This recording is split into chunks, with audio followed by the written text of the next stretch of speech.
ఒక sister comment చేశారండి, multigrain అట్టు ఎలా వేసుకుంటారక్క దోశ అనేసి. సిస్టర్ మీకోసమే మల్టీగ్రెయిన్స్లో మనం ఏమేమి వేస్తామనేది మీకు లిస్ట్ అనేది నేను స్క్రీన్ మీద ఇస్తాను. అది స్క్రీన్ షాట్ తీసుకుంటే మీకు ఉపయోగపడుతుంది. మల్టీగ్రెయిన్ దోశ చాలా హై ప్రోటీన్ అండి, చాలా మంచిది.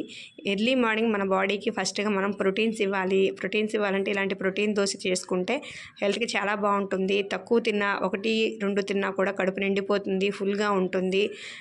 హెల్త్కి చాలా మంచిదండి. ఇందులో బియ్యం వేయాల్సిన అవసరం కూడా ఉండదు. నేనైతే బియ్యం వేయను. దోశ అనేది లైట్గా ఫ్రై అయితే చాలండి.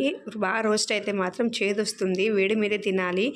దోశ వేసిన తర్వాత ప్లెయిన్ దోశ కన్నా దాని మీద ఉల్లిపాయ ముక్కలు, క్యారెట్ ముక్కలు ఇలాంటివి తరిగి వేసుకుంటే చాలా బాగుంటుంది. వేడి మీద తినాలండి, చల్లబడితే తినలేము. ఒకసారి ట్రై చేయండి, చాలా బాగుంటుంది. అండ్ చాలా హెల్దీ అయిన ఫుడ్ అనమాట. పిల్లలకి స్కూల్కి వెళ్ళేటప్పుడు ఇలాంటి ఫుడ్ పెడితే వాళ్ళకి చాలా ఎంజాయ్ చేస్తారు, చాలా బాగుంటుంది. నచ్చితే ఒకసారి ట్రై చేయండి. వీడియో లైక్ చేయండి. బాయ్.